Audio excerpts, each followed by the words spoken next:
Hejsan! Skimring är en rolig teknik som du kan använda till att göra dina bilder mer levande. Istället för att göra ett jämnt penseldrag så stryker jag av färgen nästan med sidan av penseln så att det blir så här spräckligt. Här har vi ett jämnt drag och skimring ovanför.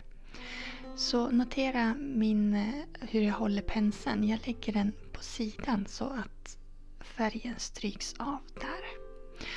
Och du kan prova lite olika penslar och se vilken som passar bäst. För jag har några olika favoriter som jag använder till det här. När man gör en skimring så du kan ha en genomblöt pensel. Men jag tycker det är lättast att lära sig om man torkar ur den lite. Så att den är lite torrare. Så beror det på hur stor yta man målar på. Om man börjar skimra så här så kan man ju sen gå efter och fylla i vått i vått med andra färger. Och fortsätta bygga upp motivet.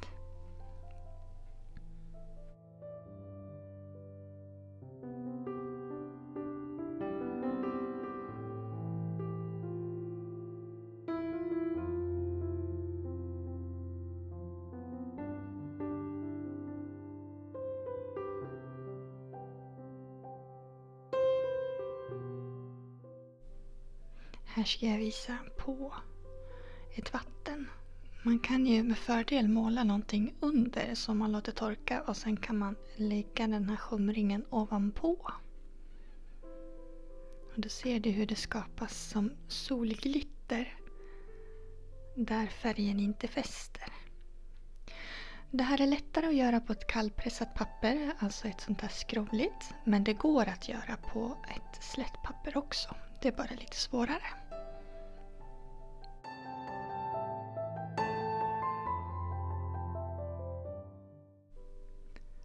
Och pussla ihop teknikerna med vått i vått till exempel.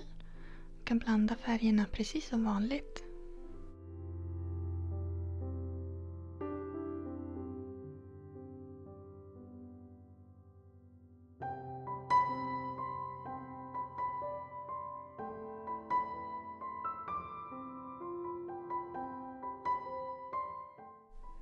Jag kan göra på exakt samma sätt med marken. Om jag vill ha det mer levande så skimrar jag lite brunt. Och då blandar jag i lite gult också.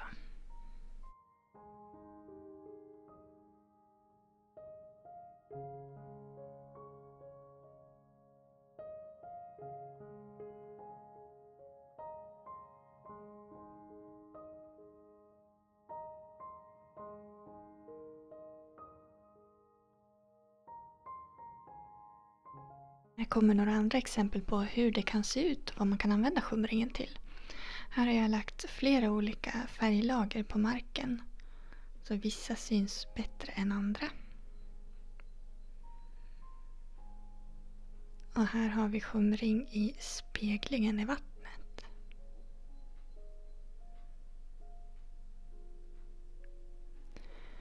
Här har jag målat med kreditkort på ett knastertorrt papper så här är det skimring nästan överallt.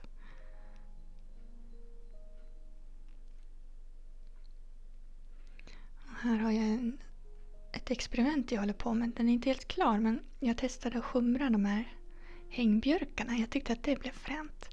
Och sen ska jag fortsätta med marken här där jag redan har börjat. Och här har jag lite skimring i förgrunden för att det ska se ut som grus och sten. Det var ett tekniktips från mig till dig. Vi ses igen nästa vecka. Hej då!